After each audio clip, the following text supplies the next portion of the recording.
Hi friends, welcome to my channel. இன்றைக்கி நாம் என்ன செய்ய போகிறோம்னா கொள்ளு சட்னியும் கொள்ளு ரசமும் செய்ய போகிறோம். இது சளிக்கு ரொம்பவும் நல்லது.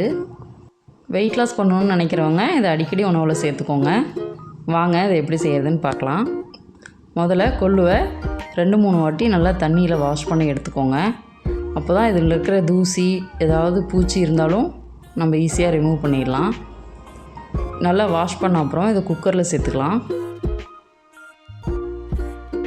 குக்கரில் சேர்த்ததும் இது கூட 2 பச்சை மிளகா, 2 பல் பூண்டு, 4 தக்காளியை கட் பண்ணி சேர்த்துருக்கேன். இது கூட 1 ஸ்பூன் சீரகம், 1/2 ஸ்பூன் மிளகு, 1/2 டீஸ்பூன் மஞ்சள் தூள், 7-8 சின்ன வெங்காயம், 3 கப் தண்ணி சேர்த்து 1 ஸ்பூன் வரமல்லியை நல்லா வறுத்து இதில் சேர்த்துக்கோங்க. இப்போ எல்லாத்தையும் சேர்த்து நல்லா கலந்து விட்டு குக்கர் மூடி போட்டு 7-8 விசில் விட்டு எடுத்துக்கலாம்.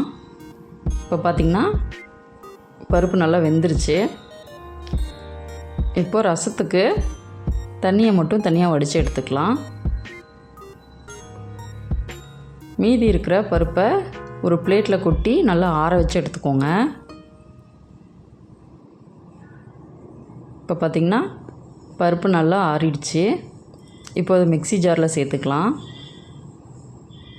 இது கூடய 4 சின்ன வெங்காயம், 3 பல் பூண்டு, தேவையான அளவு உப்பு சேர்த்து நல்லா அரைச்சி எடுத்துக்கலாம்.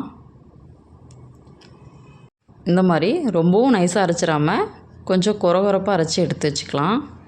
அப்போ தான் சாப்பிடும்போது ரொம்ப நல்லாயிருக்கும். இப்போ இதுக்கு தாளிப்பு போட்டுக்கலாம்.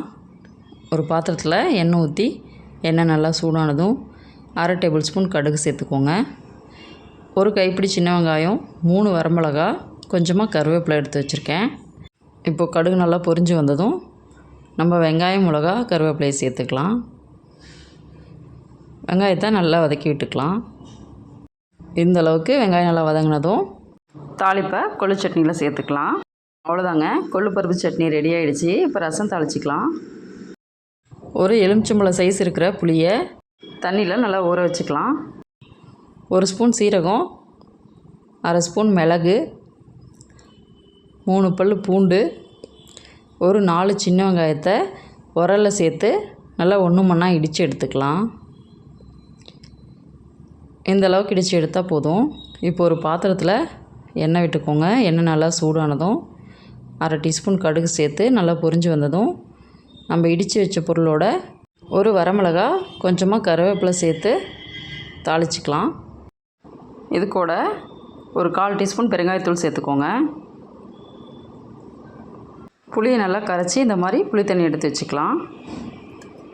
இப்போது நம்ம எடுத்து வச்சுருக்கிற கொள்ளு தண்ணியோட புளி தண்ணியை கலந்து நம்ம தாளிப்பில் சேர்த்துக்கலாம்.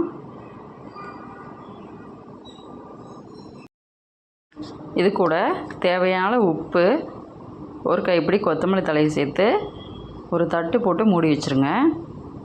இந்த ரசம் கொதிக்கக்கூடாது. நல்லா நுரக்கட்டி வந்ததும் இறக்கி பரிமாறிடலாம். அவ்வளோதாங்க, ரொம்ப ஹெல்த்தியான கொள்ளு சட்னி அண்ட் கொள்ளு ரசம் ரெடி. தேங்க்யூ.